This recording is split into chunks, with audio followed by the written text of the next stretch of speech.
समझ जाइए वह तीन अवस्था बच्चे बनकर रह गए और नादानी अवस्था में रह गए और संसार से चले गए। संसार से जाने के बाद कुछ नहीं उसका लाभ हुआ, दोनों तरफ से वो मरा हुआ हो गया। कबीर साहब ने कहा है दोहा में, मुआ है मरी जाओगे मुए की बाजी ढोल, सपन से नहीं जग भया शहीदानो रहेगो बोल। मुआ है मर जाओगे, संसार में कहते हैं जो आदमी आध्यात्मिक ज्ञान में नहीं जगे हैं, समझे जिंदा अवस्था रहते हुए मरा हुआ है और बाद में फिर मरेंगे तो शरीर से प्राण निकल जाएगा, शरीर वह मर जाएगा। जो धर्म से भी मरा हुआ है, एक दिन शरीर से मरा हुआ है, तो कबीर साहब कहते हैं दोनों तरफ से आदमी मरा हुआ है। वैसा धरती पर रह कर के मनुष्य जन्म लिया उसका बेकार हुआ, पशु के समान जीवन बीता। जो आदमी आध्यात्मिक ज्ञान में आ गए हैं तो अगर मनुष्य अवस्था में है, अगर दीक्षित हो गया तो हम जगा हुआ है, मरा हुआ नहीं है। एक तरफ से वह जिंदा है, गुरु भक्ति लेकर के, सत्संग को लेकर के। दूसरा क्या है कि अंत में उसका शरीर ही छूटेगा, एक गुना मरेगा, वही एक ही तरफ काम होगा। लेकिन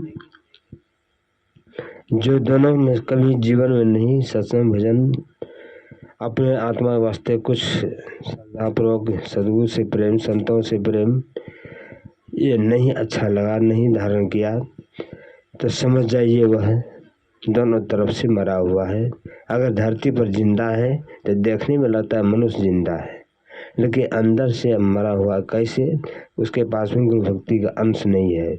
इसलिए वह कभी भी उसको जम, पाप रूपी जम नहीं देखना चाहेगा।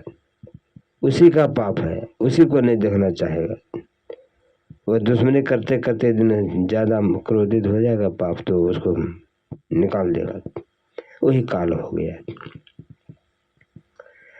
और आध्यात्मिक गुण वाले व्यक्ति में क्या होता है कि थोड़ा सा भक्ति वाला अंश गया, धीरे धीरे बढ़ते बढ़ते बढ़ते बढ़ते गया, तो उसमें क्या होता है, माया मोह का जो काल होता है उसमें बाधा करने वाला वे हट जाता है।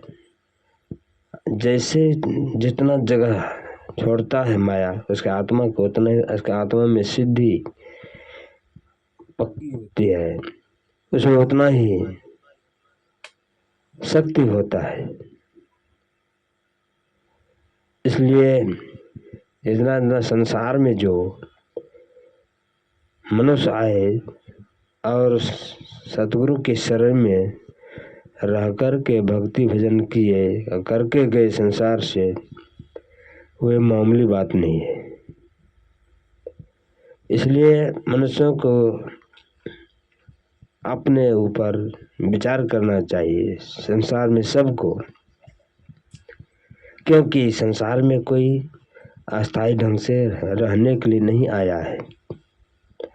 सबको एक न एक दिन मरना है, सबको एक दिन संसार से जाना है। इसलिए संसार के किसी भी कला का न अभिमान अहंकार करना चाहिए, न विद्या का, न गुण का, न धन का, न परिवार का, न संपत्ति का, न रुपया का, न और कोई शारीरिक शक्ति का। जिसके पास में सब ज्ञान है, कुछ न कुछ प्रकार का ज्ञान है, अगर अहंकार नहीं है, महान है, उसके ज्ञान को नहीं खा सकता है, नहीं तो अहंकार ज्ञान को खा जाता है।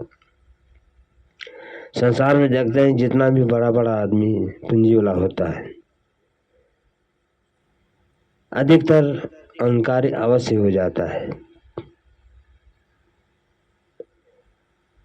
और शिव को भक्त जो है शिव जी बिल्कुल